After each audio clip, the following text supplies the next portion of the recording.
Olá, alunos! Vim trazer para vocês uma explicação sobre as atividades de matemática, então preste atenção em tudo que eu disser, que vai te ajudar a responder o que você precisa na tarefa da semana. Muito bem. Primeiro você vai pesquisar sobre o que são sólidos geométricos, corpos redondos e poliedros. Vocês já sabem, só vão rever os conceitos. Questão 1. Renato cortou os pedaços de madeira desenhados abaixo. Eu desenhei aqui diferente do que está lá na folhinha, porque eu virei todos no mesmo plano. Então, vai ficar mais fácil para você visualizar. Qual das caixas abaixo ele pode construir usando esse pedaço de madeira? E vocês têm essas opções aqui. Então, eu tenho aí um cilindro, um cubo, uma pirâmide e um paralelepípedo. Você olhando o formato das madeiras, você já percebe. Mas vamos só ver por que isso acontece, por que já dá para perceber. Veja, eu tenho um triângulo, 2, 3, 4 e um cubo. O meu não tá perfeito, nem tá bonitinho, mas quando eu olho isso, eu já vejo que a figura geométrica que é unida por uma única vértice, eu chamo ela de pirâmide, né? Então, todas as linhas, todas as arestas, elas vão se encontrar aqui. Que não tem outro jeito. Então, e aqui essas bases, elas vão formar esse quadrado aqui. Aliás, é um quadrado. Eu falei cubo antes, falei errado, desculpa. E aí, fazendo essa figura, num plano só, eu teria isso aqui. Que é esse quadrado, teria triângulo 1, 2, 3 e 4.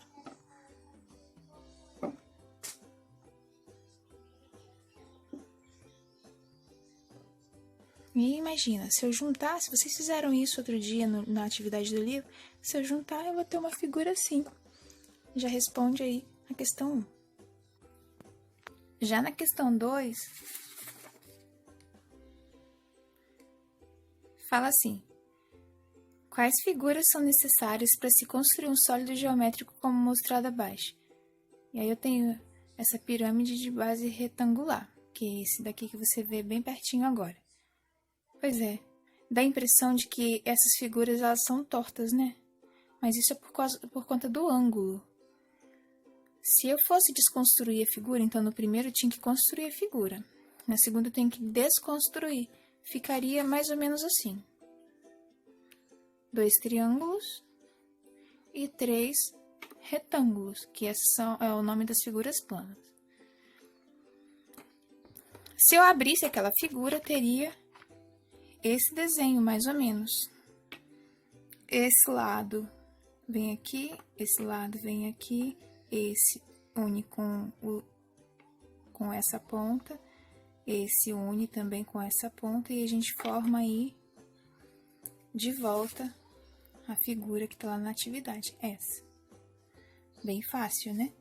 Daí você só tem que marcar a opção onde tem essas peças. Oi, desculpa.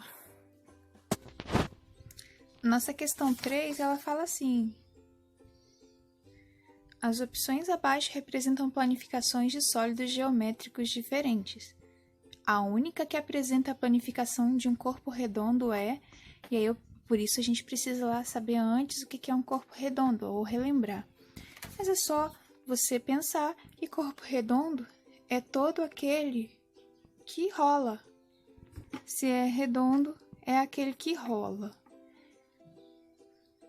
Pode ser que tenha base? Pode ser que tenha base. Mas ele tem essa característica de, quando eu ponho ele numa superfície, ele vai rolar.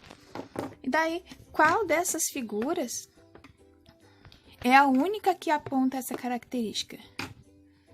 Esse daqui, que tá aqui, é um triângulo, né? Mas que se você fechar as pontas, como a gente já fez em outra figura antes, vai ficar com uma base sólida, porque tem vértices e tem lados e tem arestas. Tem vértices, que é vértice, para quem não lembra, é esse encontro de uma reta com outra reta. Ó, isso aqui, ó, chama vértice. Você deve lembrar disso que a gente viu na aula passada de geometria. Tem lado, que a gente chama de face. Tem aresta, que é essa parte que eu pintei de verdinho, tá vendo? Que são as linhas que unem uma vértice à outra e formam a figura. Então, tem essa característica, logo ela é um poliedro. O poliedro ele não tem essa característica de rodar, de girar. De rolar, né? Vamos dizer assim. E esse daqui a gente já até montou ali antes. Se você fechar aqui todos esses lados, vai formar uma figura também plana. Vai formar um poliedro. Então, o único desse daqui que não forma um poliedro. Marca aí. Na próxima página, que eu vou chamar de questão 4, diz assim: leia e solucione os problemas comprovando por meio de cálculo sua resposta. Fábio é dono de uma lan house chamada Cyber Mesquita. Esse mês, ele arrecadou com a prestação de serviço R$ 6.992. Circula esse número. Para fazer a manutenção do espaço e das máquinas, Fábio gastou R$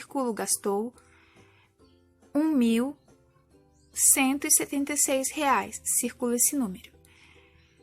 No referido mês. Quanto sobrou? Circula a pergunta também, ou sublinha, para Fábio de lucro, depois dessa despesa. E aí, você vai prestar atenção nas coisas que você marcou, que são importantes para o problema. O valor que ele tinha, que ele faturou, né? Ele gastou, então ele tirou desse valor que ele tinha 1.776. Perdão, 1.176. E eu quero saber quanto sobrou. Já ficou claro pra gente que é uma operação de subtração. E aí você vai recordar de marcar sempre unidade debaixo de unidade, dezena debaixo de dezena, centena debaixo de centena, unidade de milhar debaixo de unidade de milhar. A vírgula ela sempre fica alinhada no problema. Essa parte do zero, como o resultado vai ser o mesmo, se você não quiser colocar, tudo bem. Aqui, você sabe que se você tem R$2, se fossem R$2 você não poderia gastar 6, então você vai ter que fazer aquele reagrupamento e pegar emprestado, né? A gente fala lá na escola, né? Pega emprestado com a mamãe. E aqui, pegou emprestado com 9 ficou valendo de 8. E aí eu tenho 12 para tirar 6, depois 8 para tirar 7. E você consegue resolver a conta sem dificuldade. Na resposta, eu quero que você escreva por extenso. Quanto sobrou para Fábio de lucro depois dessa festa? Sobrou para Fábio, tal, reais. Quantos reais sobrou, você coloca a resposta assim. Na letra B, eu tenho um problema bem simples. Como gosta de se conectar às redes sociais, Viviane resolveu comprar um notebook em 5 prestações fixas, isso quer dizer que elas têm o mesmo valor, elas não se alteram, de R$342. Vocês viram aí que eu já circulei, já marquei as informações importantes. Quanto Viviane pagará por essa compra ao final do parcelamento? Lembra que a resposta é Viviane pagará pelo parcelamento, tantos reais forem, tá? E aí, como que fica essa operação, né? Eu tenho 342 que vão se repetir aí 5 vezes. Eu posso fazer a adição disso aqui? Posso. Mas eu também posso fazer a multiplicação, que é muito mais simples e você já sabe. Multiplicando e multiplicador, resultado aqui embaixo, sem dificuldade. Isso você já estudaram. Daí nós temos a última questão, que é a mais fácil de todas, porque dinheiro é uma forma fácil da gente pensar na matemática, porque a gente usa muito, né? Eu queria usar mais, na verdade. Vamos lá. Abaixo temos as células, né?